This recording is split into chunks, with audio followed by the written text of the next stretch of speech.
تو جب یہ تورات نازل ہو رہی ہے تو اس وقت انسان ابھی سماجی ایوولوشن میں کس جگہ پہ کھڑا ہے؟ معاشرتی سطح پر کھڑا ہے. لہذا یہ ان احکامات کا تعلق جو ہے انسانی معاشرے کے ساتھ ہے. فرمایا اور اس کے اصول ہیں جو بتائے گئے ہیں. پہلا اصول کیا ہے؟ وَقَضَىٰ رَبُّكَ أَلَّا تَعْبُدُوا إِلَّا إِيَّاهُ. ٹھیک ہے، آپ رسومات میں ہر چیز میں آزاد ہیں، لیکن ایک بات طے ہے، بنیادی اصول یہ ہے کہ اللہ کے سوا کسی کی بندگی نہیں ہوگی. پہلی بات یہ اسلامی معاشرے کی یہ ہے. وَبِالْوَالِدَيْنِ إِحْسَانًا، والدین کے ساتھ حسن سلوک ہوگا. اب دیکھیے اللہ وہ تو اوپر ہو گیا، تو سب سے پہلی بات تو وہ ہو گئی. آپ معاشرے کی سطح پہ آئے تو جن کے ساتھ کوئی ظلم ہو سکتا ہے، زیادتی ہو سکتی ہے، ان کے حقوق تلف ہو سکتے ہیں، وہ بوڑھے لوگ ہیں اور ان میں والدین ہیں، ان کے ساتھ احسان کرنا ہے. ان اللہ یامر بالعدل اور احسان. تو کیا کرنا ہے والدین کے ساتھ؟ عدل نہیں، احسان کرنا ہے.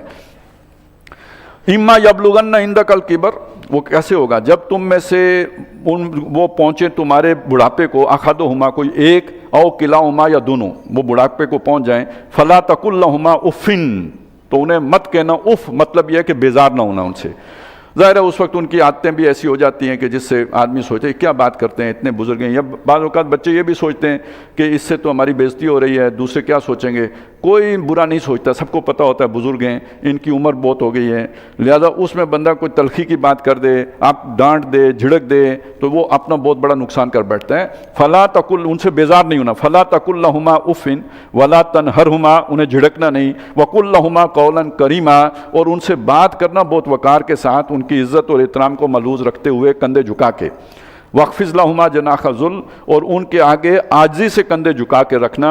مِنَ الرَّحْمَةِ، نیاز مندی کے ساتھ، رحمت کے ساتھ. وَقُلْ رَبِّ ارْحَمْهُمَا كَمَا رَبَّيَانِي صَغِيرًا، یہ سب کرنے کے بعد بھی اللہ سے دعائیں بھی کرتے رہنا کہ اے میرے رب، جیسے انہوں نے ہمیں بچپن میں مہربانی سے، عنایت سے، رحمت سے، جس جذبے سے پالا ہے، تو بھی ان پر مہربانی فرما، عنایت فرما. یہ قرآن مجید میں والدین کے حقوق کی بات بہت جگہوں پہ آئی ہے، لیکن یہ یہاں پہ سب سے زیادہ جو ہے نا اسے تفصیل کے ساتھ اور زیادہ یوں سمجھے، جسے کہتے ہیں نا ایک ہوتا ہے کلائمیکس ہوتا ہے، تو وہ یہ مقام ہے جہاں والدین کے حقوق کو بہت واضح طور پر بیان کیا گیا ہے. نبی صلی اللہ علیہ وسلم نے یہ بھی فرمایا ہے کہ جس کو دو والدین جو ہے نا اس کی زندگی میں بوڑھے ہو جائیں یا ایک، اور وہ ان کی خدمت کر کے جنت نہ کما سکے. وہ مشہور حدیث ہے جس میں رمضان کا بھی ذکر آتا ہے. تو اس میں یہ بھی بات آتی ہے کہ اگر وہ یہ نہ کر سکے تو حضور نے اسے بد دعا دی ہے، اور جبریل علیہ السلام نے اس پہ آمین کہی ہے کہ وہ ہلاک ہو، برباد ہو. تو یہ بہت بڑی نعمت ہے اگر کسی کی زندگی میں بوڑھے والدین آئیں. لیکن جنت بہت مشکل کام ہے. اس کا مطلب ہے والدین کی خدمت بھی اس عمر میں آسان کام نہیں ہے، کافی مشکل کام ہے. اور یہ انہیں اولڈ ہومز میں بیچ کے نہیں یعنی کوئی فیسیں دے کے نہیں ہو سکتا، کوئی نوکر چاکر رکھ کے نہیں ہو سکتا. جو ڈیمانڈ ہے وہ یہ کہ آپ خود کریں. وہ اصل میں جو ہمدردی، اور ان کو بھی جو احساس ہوتا ہے کہ میرا اپنا کوئی میرے پاس ہے، تو وہ کوئی دوسرا نہیں دے سکتا. ربکم اعلم بما فی نفوسکم. اب دیکھیے انسان ہے، وہ اس کے پاس جو ہے نا وہ کوئی اللہ والی طاقت تو ہے نہیں کہ کسی کی ساری جو خواہشات ہیں ان پر پورا اتر سکے. وہ چاہ کے بھی نہیں پورا اتر سکتا. تو پھر ایک احساس ندامت ہو سکتا ہے کہ میرے والدین مجھ سے خوش نہیں ہیں، ان کی ڈیمانڈز اتنی ہیں کہ میں نہیں پوری کر سکتا. تو اس کی تسلی کرا دی. ربکم اعلم بما فی نفوسکم، جو تمہارے جیوں میں، دل میں، تمہارا رب اس سے بہت واقف ہے، اچھی طرح جانتا ہے. یعنی تمہاری نیت کیا ہے، ارادہ کیا ہے، خلوص اخلاص کتنا ہے. ان تکونوا صالحین، اگر تم صالح ہو، یہاں صالح کا مطلب کیا ہو؟ یعنی نیک نیت ہو. تم والدین کی خدمت کرنا چاہتے ہو لیکن کر نہیں پاتے، مجبوری ہے یا ان کی ڈیمانڈ بہت زیادہ ہے. فَإِنَّهُ كَانَ لِلْأَوَّابِينَ غَفُورًا، تو بے شک ایسے اواب کون ہوئے؟ درد دل رکھنے والے. یعنی کٹھور دل ہوتا ہے نا جیسے کسی کی پرواہ، ایسا نہیں ہے. تمہارے اندر دل میں درد ہے، ایسے درد دل رکھنے والے لوگوں کے لیے، وہ جو خنجر چلے کسی پہ تڑپتے ہیں ہم امیر، سارے جہاں کا درد ہمارے جگر میں ہے، اس صلاحیت کے حامل لوگوں کے لیے تمہارا رب بہت بخشنے والا ہے. یعنی والدین کے لیے تمہارا جذبہ تو کم از کم یہ ہو، اور اگر تم ان کی خواہشات کو پورا نہ بھی کر سکو تو اللہ تعالیٰ بخشنے والا مہربان ہے. یہ ہو گیا جی ایک حق اللہ کا ہو گیا، دوسرا حق والدین کا ہو گیا. معاشرے میں اب تیسرا حق ان کا ہے جو محروم رہ گئے. کچھ کو اللہ نے، ابھی اوپر آیا تھا نا کہ اللہ نے بعض کو بعض پر فضیلت دی ہے، تو جو کم، جن کے پاس کوئی دنیا کے اعتبار سے کمی رہ گئی، محروم رہ گئے، پیچھے رہ گئے زندگی کی دوڑ میں، ان کے ساتھ ان کا بھی ایک حق ہے. سنیے، وَآتِ ذَا الْقُرْبَىٰ حَقَّهُ، جو قریبی رشتہ دار ہیں ان کو ان کا حق دو. اب یہ کون سا حق ہے؟ یعنی اللہ نے آپ کو اگر زیادہ دے دیا، ان کو کم دیا ہے، تو آپ کے اس زیادہ مال میں سب سے پہلا حق ان کا ہے۔ عجیب انداز ہے، گویا اللہ نے سب کے لیے برابر اتارا تھا، امتحان کے لیے ان کا حصہ بھی تمہارے تھیلے میں ڈال دیا کہ دیکھتے ہیں تم ان تک پہنچاتے ہو یا نہیں۔ حق کی بات کی ہے نا، اب یہ قانونی حق تو نہیں ہے، کسی عدالت میں جا کے تو یہ نہیں حاصل کر سکتے۔ میں نے زکوٰۃ دے دی ہے، کہانی ختم، باقی میرا پیسہ ہے، میں اپنے بچوں کے لیے چھوڑ کے جاؤں گا، حق تو ان کا ہے، وراثت میں ترکے میں چھوڑ کے جاؤں گا۔ لیکن یہ وہ والا حق نہیں ہے، یہ وہ حق ہے جس کے بارے میں اللہ پوچھے گا۔ میں بھوکا تھا، میں پیاسا تھا، میں ضرورت مند تھا، میں کپڑے مانگنے آیا تھا، تم نے مجھے نہیں دیے۔ اللہ تو میرے پاس کب آیا تھا؟ وہ جو میرا بندہ آیا تھا وہ میں ہی تھا۔ اب یہ زکوٰۃ کا مسئلہ تو نہیں ہے، یہ تو سوال ہی ہے جو آپ کے پاس ضرورت مند بن کے آیا ہے۔ وَآتِ ذِی الْقُرْبَىٰ حَقَّهُ، قریبی رشتہ دار کو اس کا حق دو۔ اچھا، اس سے متاثر ہو کے وہ جو مسجد کے باہر کھڑے ہوتے ہیں ان کو نہ دے دیجیے گا، میں ان کا نہیں کہہ رہا ہوں۔ ہاں، ان میں سے کوئی ضرورت مند ہو سکتا ہے، آپ کا دل بول جائے کہ ہاں یہ ضرورت مند ہے، پھر جائیں اس کے گھر، پوری تحقیق کریں، جو وہ دعویٰ کر رہا ہے وہ سچا ہے، پھر مدد کریں۔ جان نہ چھوڑائیں، یہ اللہ کا مال ہے، یہ حقدار کو ملنا چاہیے، یہ نہ ہو کوئی ٹھگ کے آپ کو اللہ کے نام پہ لوٹ لے، تو لٹوائیں نہ۔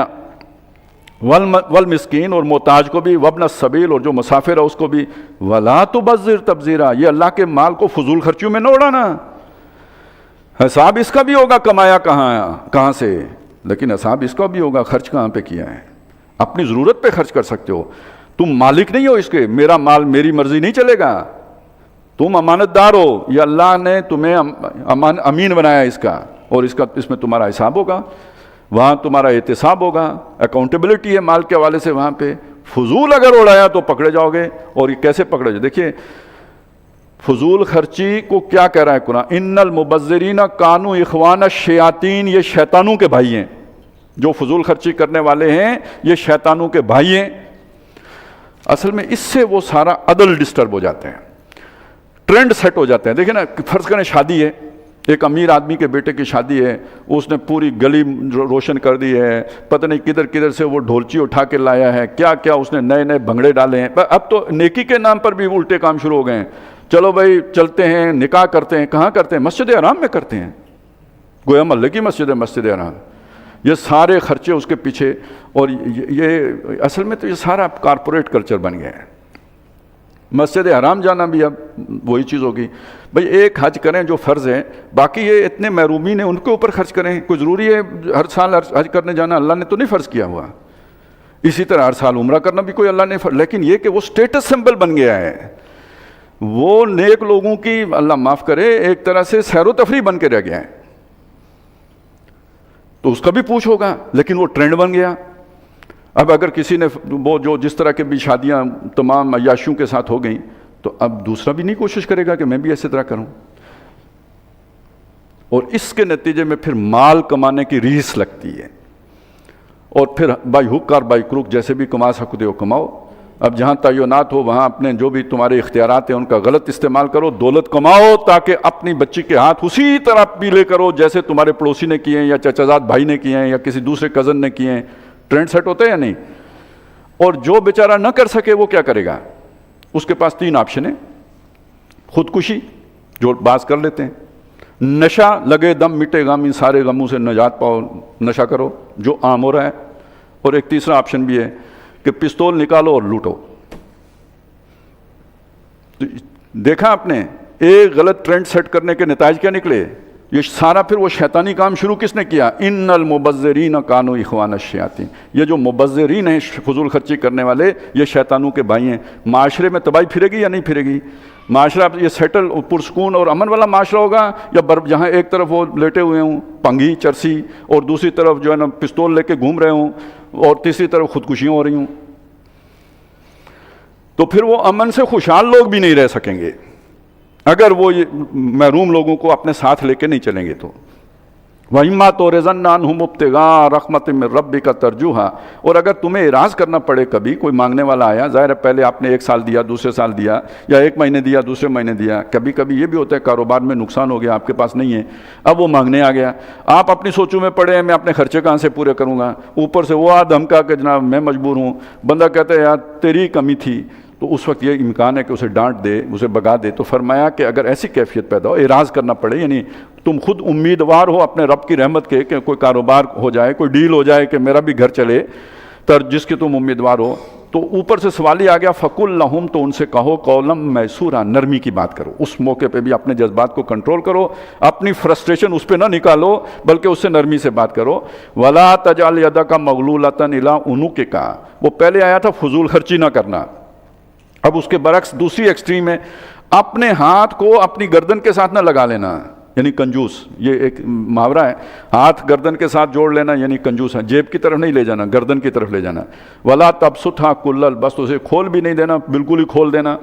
فَتَقْعُدَ مَلُومًا مَقْصُورًا، اور سارا اللہ کی راہ میں دے کے جب اپنے گھر والے کہیں جی چاول ختم ہو گئے ہیں، تو بندہ کہے او یار وہ تو میرے تو کریڈٹ میں کچھ ہے ہی نہیں، کہاں سے لے کے آؤں، تو پھر اس وقت الزام کھائے ہوئے اور ہارے ہوئے ہو کے بیٹھ جاؤ گے. لہٰذا اس میں بھی اعتدال کی ضرورت، اللہ کی راہ میں بھی خرچ کرنے میں اعتدال، اپنے اوپر خرچ کرنے میں بھی اعتدال. اب یہ دیکھیے یہ حکمت کے بغیر ممکن ہے. ادعو الی سبیل ربک بالحکمہ، تو یہ ہیں وہ حکمت کی باتیں جو اللہ تعالیٰ ہمیں سکھا رہا ہے. ان ربک یبسط الرزق لمن یشاء ویقدر، بے شک تیرا رب رزق پھیلا کے بھی دیتا ہے جس کو چاہتا ہے، اور جسے چاہتا ہے تنگ کر کے بھی دیتا ہے. ایک وجہ تو بتا دی، اسی میں امتحان ہے. جسے پھیلا کے دیا اسے دیکھتا ہے کہ شکر کرتا ہے یا نہیں، اور میری راہ میں خرچ کرتا ہے کہ نہیں. اور جسے تنگ کر کے دیا اسے دیکھتا ہے صبر کرتا ہے یا نہیں، اور یہ کہ مجھ پر توقع رکھتا ہے یا نہیں. یہ دونوں آزمائش کی صورتیں ہیں. ایک اور بھی بات ہے، مہربان ہے نا، وہ پیچھے آیا تھا ید الانسان بالشر دعاہ بالخیر، انسان اپنے لیے خیر کی بجائے شر مانگ بیٹھتا ہے. اب بالفرض ایک آدمی کمزور آدمی ہے، وہ مال کا حق ادا نہیں کر سکتا. حق کیا ہے؟ فضول خرچی نہ کرنا. حق کیا ہے؟ اعتدال سے کنجوسی نہ کرنا. ایک آدمی کمزور ہے، فرض کریں کمزوری کی ایک صورت یہ ہے کہ مال ہو بھی اور بندہ اپنے اوپر بھی نہ خرچ کرے. ایسے کنجوس لوگ بھی ہوتے ہیں. مال ہے بھی اور جو رشتہ دار ہیں ان کا حق ادا نہ کر سکے، یعنی ان میں بانٹ نہ سکے، کمزوری ہے. یا دوسری کمزوری کی صورت یہ ہو سکتی ہے کہ مال آیا اور بندہ آپے سے باہر ہو گیا، اللہ تلّم میں کون تو کون، وہ ادھر سے نکلا کہیں بیریا ٹاؤن میں گھر لیا، ادھر سے آگے اڑنے کی تیاری میں وہ کبھی کڑے کلب تو کڑے کلب، تو وہ مال اس کے لیے خیر بنا یا شر بنا. اب جو کمزور بندہ ہے اللہ اس سے واقف ہے، جانتا ہے یہ اس کا اتنا ظرف ہی نہیں ہے کہ اس کے تھیلے میں اتنا خیر ڈالا جائے، نہیں دیتا. تو وہ اپنے بندوں سے واقف ہے، کس کو کیا شے فائدہ دے گی، کس کا کیا شے نقصان کرے گی. انہ کان بعبادہ خبیرا بصیرا. اب اگلی بات، وَلَا تَقْتُلُوا أَوْلَادَكُمْ خَشْيَةَ إِمْلَاقٍ، اپنی اولاد کو مفلسی کے ڈر سے قتل نہ کرنا. کھائیں گے کہاں سے، یا جو اعلیٰ تعلیم میں نے دلانی ہے وہ میں کیسے دلاؤں گا. لہٰذا وہ پہلے وقتوں میں تو ایک ہی آپشن تھا کہ وہ آپ انہیں جو ہے نا وہ ابارشن کرا دیں. اب تو یہ مانے حمل ادویات اور طور طریقے آ گئے ہیں، پیدا ہی نہ ہونے دیں. پہلے پیدا ہونے کے بعد بھی قتل کر دیتے تھے. یہاں اس قتل کا ذکر ہی نہیں ہے جس کا ذکر سورہ انعام میں ہے، یعنی مشرکوں کی بتوں کے بھینٹ چڑھانا، وہ بات نہیں ہو رہی. مفلسی کے ڈر، کھلاؤں گا کہاں سے، تربیت کیسے دوں گا، پالوں پوسوں گا کیسے. تو اس ڈر سے اپنی اولاد کا دیکھیں. اب دیکھیں ایک انسانی معاشرے کے اندر اگر افزائش نسل کا پروسیس روک دیا جائے کسی بھی اس سے، معاشرہ آگے جائے گا یا پیچھے جائے گا. کچھ ہی عرصے کے بعد بوڑھے باقی رہ جائیں گے، وہ جو عقل مند بوڑھے تھے جنہوں نے کہا تھا نہیں بچے دو ہی اچھے. تو اب بچہ کوئی فارغ بھی نہیں ہے جو بزرگوں کو جو ہے نا سنبھالے.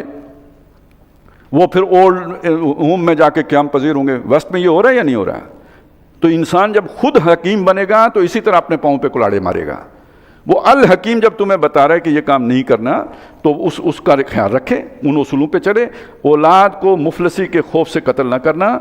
ان کا مجھے یوں ترجمہ کرنا دیجئے، ان کا راستہ نہ روکنا. نحن نرزقہم، ہم ان کو بھی کھلاتے ہیں، وَإِيَّاكُمْ، اور تم کو بھی. یہ تمہاری محنت اور تمہارے کمال اور تمہاری منصوبہ بندی اور تمہاری سکل اور تمہاری ہنرمندی کا نتیجہ نہیں ہے جو تمہیں مل گیا ہے. تم سے زیادہ ہنرمند جوتیاں چٹکاتے پھرتے ہیں، ان کو ہم نے نہیں دیا ہے. تم سے زیادہ محنتی ہیں، ان کے ہاتھ کچھ نہیں آیا ہے. تو یہ ہماری تقسیم ہے.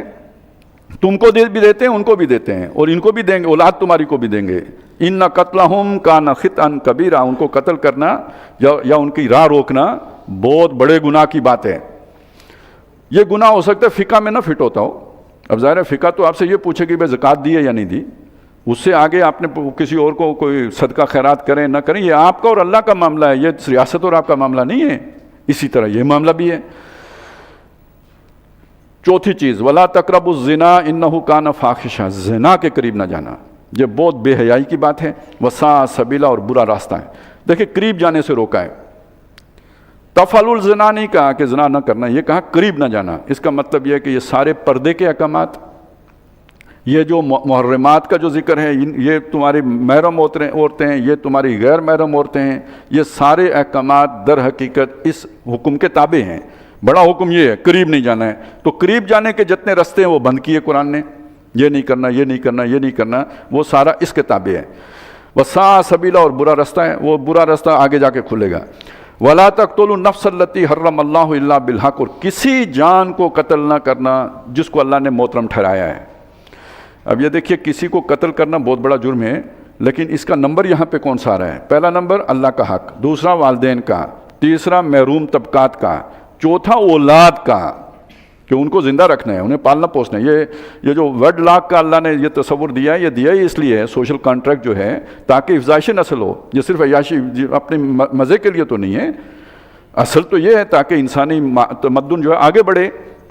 اور اس سے اگلی بات یہ ہے کہ یہ اگر زنا عام ہو جائے گا، اس سے بھی انسانی تمدن کی جڑ کٹے گی، کیونکہ وہ جو خاندان ہے، میاں بیوی کا جو تعلق ہے، اس کا وہ رشتہ استوار ہوتا ہے اعتماد پر۔ اور جہاں پر یہ بد اعتمادی ہو جائے کہ میاں گھر سے نکلے اور پتہ نہیں کدھر منہ مار کے آئے گا، اور بیوی کے بارے میں ہر وقت اندیشہ ہو کہ کیا گل کھلا رہی ہوگی، تو وہاں پہ وہ پرامن ماحول ہی نہیں دستیاب ہوتا کہ جو اولاد کی بہتر تربیت کے لیے درکار ہوتا ہے۔ ولا تک، تو اس کے بعد نمبر آیا ولا تقتلوا النفس التي حرم اللہ الا بالحق، جس جان کو اللہ نے محترم ٹھہرایا اس کو مت قتل کرو سوائے اس کے کہ حق پر۔ حق پر ہونے کا مطلب یہ ہے کہ اس نے کسی کو قتل کر دیا ہو کہ قصاصاً اسے قتل کیا گیا، یا یہ کہ وہ مرتد ہو گیا ہو جیسے پڑھائے ہیں، یا یہ کہ وہ کوئی شادی شدہ اس نے کوئی بے حیائی کا ارتکاب، زنا کا ارتکاب کیا ہو اور ثابت بھی ہو گیا ہو، 4 گواہ پیش ہو گئے ہوں تو اسے سنسار کر کے قتل کیا جائے گا، یا جو حربی کافر ہے میدان جنگ میں آپ کے سامنے آ گیا۔ یہ 4 صورتیں حق کی ہیں۔ ومن قتل مظلوما، اور جو کوئی قتل کر دیا جائے ظلم سے، یعنی وہ معصوم تھا اسے قتل کر دیا، فقط جعلنا لولیہ سلطانہ، تو اب اس کا خون بہا لانا ہے، معاف کرنا ہے، یا قصاصاً جو قاتل ہے اسے قتل کرنا ہے، اس کا فیصلے کا اختیار اس کے ولی کے پاس ہے۔ صدر مملکت کے پاس معافی کا اختیار نہیں ہے، معافی کا اختیار اللہ تعالیٰ نے اس کے ولی کو دیا ہے۔ فلا یسرف فی القتل، تو قتل میں بھی اسراف نہ کرو، زیادتی نہ کرو۔ یعنی ہوتا ہے نا پرانے وقتوں میں یہ تھا کہ یہ قبیلہ بڑا معزز ہے، اس کے بندے کو کسی دوسرے قبیلے والے نے قتل کیا تو بدلے میں اس کے 2 قتل کیے جائیں گے یا 4 قتل کیے جائیں گے۔ یا بعض اوقات یہ ہوتے ہیں، آج کل بھی ہو جاتا ہے، وہ جو انتقاماً قتل کرتے ہیں تو لاش کا مسئلہ کر دیتے ہیں، اس کے ہاتھ پاؤں کاٹ دیتے ہیں، آنکھیں نکال لیتے ہیں، یہ مسئلہ کرنا ہے۔ تو یہ جو ہے نا قتل میں حد سے نہ تجاوز کرو۔ قصاص کا مطلب ہے برابر کرنا، ایک بندہ اس نے مارا ہے بدلے میں ایک بندہ مارو، جیسے اس نے مارا ہے ویسے اس کو مار دو۔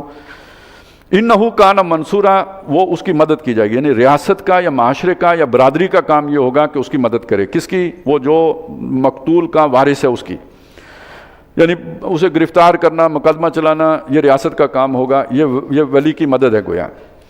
ولا تقربوا مال الیتیم، اور یتیم کے مال کے قریب نہ جاؤ، الا باللتی ہی احسن، مگر وہ طریقہ کہ جو سب سے بہتر ہو۔ اچھا، یہ وہ والی چیزیں ہیں جو اب ماڈرن اسٹیٹ کے اندر ان کو باقاعدہ جو ہے جگہ مل گئی ہے۔ اب وہ قتل ہو گیا، اس کے بعد عدالتیں بن گئیں، سارا وہ کار بنی، وہ ایک حد تک وہ چیز پوری ہو گئی، اگرچہ کہ جو پروسیجرل لاز رکھے گئے ہیں وہ غیر اسلامی ہیں، لیکن یہ کہ بہرحال منشا اس کی اسلام کے قریب ترین ہو گئی۔ یتیم کے مال کے تحفظ کے لیے بھی قوانین بن چکے ہوئے ہیں تقریباً ہر جگہ پہ۔ ولا تقربوا مال الیتیم، یتیم کے مال کے قریب نہ جاؤ، الا باللتی ہی احسن، مگر اس طور پر جو بہت بہترین ہو، یعنی سنبھالنے کے لیے، اس کے مال کے تحفظ کے لیے۔ حتی یبلغ اشدہ، یہاں تک کہ وہ اپنی جوانی کو پہنچ جائے۔ واوفوا بالعہد، اور جو عہد ہیں انہیں پورا کرو۔ یعنی عہد پورا کرنے کا مطلب کیا ہے؟ یہ ایک دین کا عہد ہے، ایک آپس میں جو کانٹریکٹ ہوتے ہیں، ظاہر ہے آپ نے کہیں جاب کی ہے تو ایک کانٹریکٹ سائن کیا ہے، اسے پورا کرو۔ یہ جو شادی بیاہ ہے یہ بھی تو ایک سوشل کانٹریکٹ ہے، معاہدہ ہوتا ہے باقاعدہ، عورت بھی لکھ کے دیتی ہے بھائی قبول ہے، یعنی اپنی ساری ذمہ داریاں ادا کروں گی، مرد بھی کہتا ہے قبول ہے، جس کا مطلب یہ ہے کہ میں نان نفقہ اور ساری جو بھی میری ذمہ داریاں میں پوری کروں گا۔ وَأَوْفُوا بِالْعَهْدِ إِنَّ الْعَهْدَ كَانَ مَسْئُولًا، یہ جو عہد ہے اس کے بارے میں پوچھا جائے گا، اس کی بھی پوچھ گچھ ہوگی۔ نمازی کا نہیں پوچھا جائے گا، روزے کا نہیں پوچھا جائے گا، عہد کا بھی پوچھا جائے گا۔ وَأَوْفُوا الْكَيْلَ إِذَا كِلْتُمْ، اور جب تم تولو تو ناپ پورا کرو، وزنوا بالقسطاس المستقیم، اور جب تولو تو ترازو بالکل سیدھی رکھو، اس میں ڈنڈی نہ، یہ ڈنڈی مارنے کا جو محاورہ ہے، یہ جو اس طرح پکڑ کے تولتے تھے نا تو اس میں تھوڑا سا ہاتھ یوں کر لیتے تھے تو وہ جو کلی ہوتی تھی وہ گویا پہلے نظر آنا شروع ہو جاتی تھی، وہ یعنی جہاں اپنے پہنچنے وہ جس جگہ پہ ہونا چاہیے تو وہ تھوڑا ڈسٹرب ہو جاتا ہے، تو کچھ چھٹانگ 1.5 چھلانگ کا فرق پڑ جاتا ہے، اسے کہتے ہیں ڈنڈی مارنا، تو تولتے ہوئے ڈنڈی نہ مارو، ذالک خیرون، یہ بہت بہتر ہے، یعنی حلال کی جو رزق ہے وہ بہت بہتر ہے، وَأَحْسَنُ تَأْوِيلًا، اور اس کا انجام بھی بہت اچھا ہے، اس کا مطلب حرام کا انجام اچھا نہیں ہوگا، اس کا انجام اچھا ہے۔ وَلَا تَقْفُ مَا لَيْسَ لَكَ بِهِ علم، ایک اور رہنمائی دی گئی ہے، موقف اختیار نہ کرو اس پر کہ جس کا تمہارے پاس کوئی علم نہ ہو، یعنی جو بھی تمہارا موقف ہو علم کی بنیاد پر ہونا چاہیے۔ علم کی 5 سورسز ہیں، ایک یہ جو حواس خمسہ ہیں 5 یہ ہیں، اور چھٹی سورس وہی ہے، یعنی جو بھی آپ کا موقف ہے، یا تو وہ آپ کی دیکھی والی چیز ہو، سنی سنائی چیز ہو، چھو کے دیکھی ہو، حواس خمسہ کی گرفت میں آتی ہو، واقعی موجود ہو، یا تو وہ یہ بات ہے، اسے ثابت کر سکتے ہوں عقلاً۔ دوسرا یہ ہے کہ اگر فرض کریں ماورا العقل ہے تو پھر یہ کہ وہی سے ثابت کر سکتے ہوں۔ اس کے بعد بغیر باقی توہمات ہیں، سپرسٹیشنز ہیں، وہ آپ کے خیالات ہیں، توہمات وہم ہیں جو آپ نے اختیار کر لیے، اس سے منع کیا ہے۔ ان السمع والبصر والفؤاد کل اولئک کان عنہ مسئولا، بے شک سماعت بھی، بصارت بھی، اور یہ جو سماعت و بصارت کو جو اس سارے ڈیٹا کو جو ہے نا پروسیس کرنے والی اللہ نے فیکلٹی دی ہے عقل کی، اس سب کے بارے میں تو پوچھا جائے گا، سوال ہوگا، ان کا استعمال کیا یا نہیں کیا کوئی موقف اختیار کرنے میں، سٹانس لینے میں۔ وَلَا تَمْشِ فِي الْأَرْضِ مَرَحًا، اور زمین پر اتراتے ہوئے اکڑ کر مت چلو، إِنَّكَ لَن تَخْرِقَ الْأَرْضَ وَلَن تَبْلُغَ الْجِبَالَ طُولًا، بے شک تم زمین کو پھاڑ نہیں سکتے اور نہ ہی پہاڑوں جیسی بلندی لمبے ہو سکتے ہو۔ مطلب یہ ہے کہ جب بندہ اکڑتا ہے تو 2 ہی صورتیں ہوتی ہیں اس کی، یا تو پاؤں زور سے مار کے چلتا ہے، یا وہ ذرا تھوڑی سی اپنی جو ہے نا گردن اکڑاتا ہے، ذرا اونچی کرتا ہے۔ تو بڑے عجیب انداز میں اللہ تعالیٰ نے بات سمجھائی کہ جتنے زور سے بھی تم پاؤں مارو زمین پر وہ پھٹے گی تو نہیں، اور جتنی گردن اونچی کرو تو وہ ہمارے پہاڑوں جتنی تو اونچی نہیں ہو جائے گی، ذرا اپنی اوقات تو دیکھو، بس اتنے ہی رہو جتنے تم ہو، کیا ضرورت ہے وہ کام کرنے کی جو پورا ہی نہیں ہو سکتا۔ کل ذالک کان سیئہ عند ربک، یہ سب کے سب تیرے رب کے ہاں برائیاں ہیں، مکروہا، ناپسندیدہ برائیاں ہیں، قابل کراہت برائیاں ہیں۔ ذالک مما اوحی الیک ربک من الحکمہ، یہ سارے جو کمانڈمنٹس دیے ہیں، ڈوز اینڈ ڈونٹس جو ہیں، یہ کرو یہ نہ کرو جو ہیں، یہ تیرے رب کی طرف سے وحی کیے گئے ہیں آپ کے نبی آپ پر، من الحکمہ، از قسم حکمت، یہ اللہ کی وزڈم ہے جس پر وہ تمہیں یہ ساری رہنمائی دے رہا ہے۔ اب جس آدمی کے دل میں کوئی رتی برابر بھی ایمان ہو، وہ اللہ کی حکمت پر کسی انسان کی حکمت کو ترجیح دے سکتا ہے۔ ایک کام سے اللہ کہتا ہے یہ نہ کرو، وہ کہتا ہے میں اپنی حکمت سے کہہ رہا ہوں کہ یہ نہ کرو، کوئی دوسرا کہے نہیں یہ کرنے میں بڑا فائدہ ہے، یہ فائدہ ہے، یہ فائدہ ہے، یہ فائدہ ہے، یہ فائدہ ہے، تو یہی تو ایمان کا امتحان ہے نا۔ آپ اللہ کی حکمت کا اعتبار کرتے ہو، یا یہ کہ جو آپ کے سامنے آ کے ٹیکنوکریٹ بیٹھ گیا ہے یا کوئی بڑا سوشیولوجسٹ بیٹھ گیا ہے، آپ سمجھتے ہو یہ بڑی کام کی بات کر، بڑا تجربہ کار ہے، بڑی اس نے دنیا دیکھی ہے۔ بھائی اس نے یہی اسی دور کی دنیا دیکھی ہے نا، وہ اللہ تعالیٰ تو ازل سے ابد تک ساری سب کچھ سے واقف ہے۔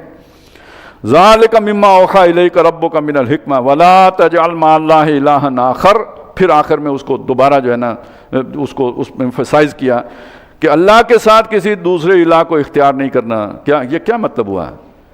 ان قوانین کے اندر جب تم کوئی تبدیلی کرو گے، ان اصولوں کو بدلو گے، تو وہ کسی کے دیے ہوئے ہوں گے نا، تو وہ تمہارا الہ ہے۔ اللہ کے دیے ہوئے احکام کے مقابلے میں کسی دوسرے کے، دیکھیے شروع بھی اسی سے کیا تھا، وَقَضَىٰ رَبُّكَ أَلَّا تَعْبُدُوا إِلَّا إِيَّاهُ، بلکہ اس سے پہلے بھی آیا وَلَا تَجْعَلْ مَعَ اللَّهِ إِلَٰهًا آخر، جا کے بریکٹ بند بھی کیے تو وَلَا تَجْعَلْ مَعَ اللَّهِ إِلَٰهًا آخر، فَتُلْقَىٰ فِي جَهَنَّمَ، جا پڑو گے دوزخ میں، ملومًا مدخورا، ملامت کیے ہوئے ہو کے اور دھکے کھا کر۔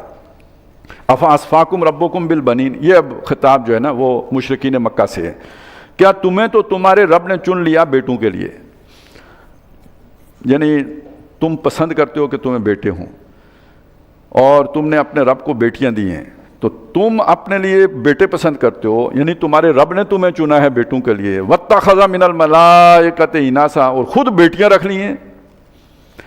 انکم لتقولون قولا عظیما، بہت بڑی بات ہے جو تم کہہ رہے ہو، گستاخی کی بات۔ یہ اصل گستاخی تو یہ ہے کہ اللہ کے ساتھ کسی کو اولاد جوڑنا، اولاد کے طور پر، اللہ کی کوئی اولاد نہیں ہے. لم یلد و لم یولد، نہ وہ کسی سے جنا گیا نہ اس نے کسی کو جنا.